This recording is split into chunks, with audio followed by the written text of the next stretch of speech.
నిలిచింది. మా గుమ్మం దగ్గర నిశ్శబ్దం నిలిచింది.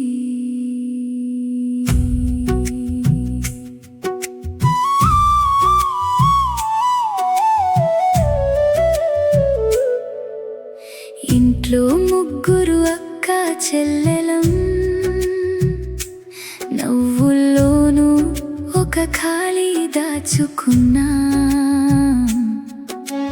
పండుగ వస్తే పూలు పూస్తాయి, కానీ మా మనసుల్లో ప్రశ్నలు మిగులుతాయి.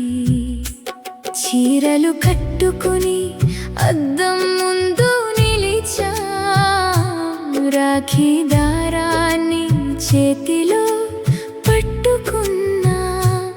ఎవరి మణికట్టుకి కట్టాలో తెలియక కన్నీటి బొట్టు రాఖీపై జార్చుకున్నా.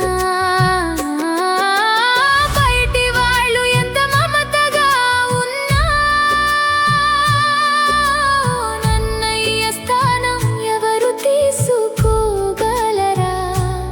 అండగా నిలిచే ఒక నీడలేక పండుగ కూడా కొంచెం ఒంటరిగా మారిందిరా. మా రాఖీ ఎవరి చేతికి కట్టాలి అమ్మా, మా కోరిక ఎవరి గుండెలో పెట్టాలి అమ్మా.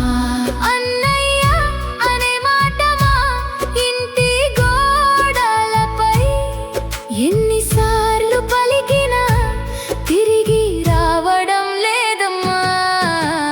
రాఖీ దారం చేతిలో ఉంది, బంధం మాత్రం కలలో ఉంది. ముగ్గురు చెల్లెల మనసులో ఒక అన్నయ్య కోసం దీపం వెలుగుతోంది.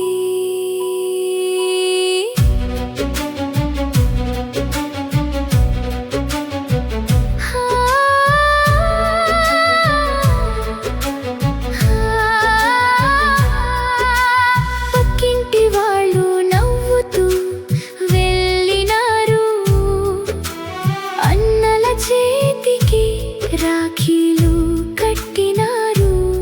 మేము నవ్వాం, వాళ్ళ కోసం సంతోషించాం, కానీ లోపల మాత్రం నిశ్శబ్దంగా ఏడ్చాం. అమ్మ కళ్ళలో బాధ కనిపించింది, నాన్న నవ్వులో ధైర్యం దాగి ఉంది. మీరు నా బలం అని చెప్పిన అన్నయ్య లేని లోటు గుండెను తాకింది. రక్షణ అంటే కేవలం చేయి కాదు, నమ్మకంగా నిలిచే ఒక మనసు కావాలి. పండుగ అంటే కేవలం పూలు కాదు, మన కోసం ఎదురు చూసే ఒక బంధం కావాలి. మా రాఖీ ఎవరి చేతికి కట్టాలి అమ్మా, మా కోరిక ఎవరి గుండెలో పెట్టాలి అమ్మా.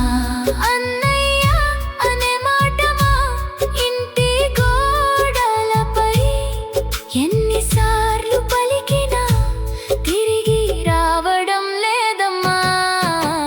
రాఖీ దారం చేతిలో ఉంది, బంధం మాత్రం కలలో ఉంది. ముగ్గురు చెల్లెల మనసులో ఒక అన్నయ్య కోసం దీపం వెలుగు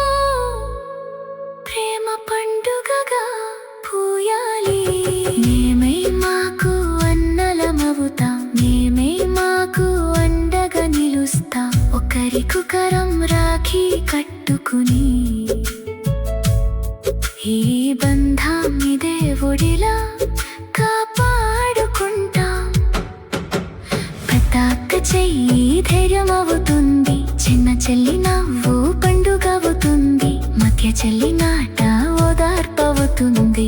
మా ముగ్గురి ప్రేమే రక్షగా మారుతుంది.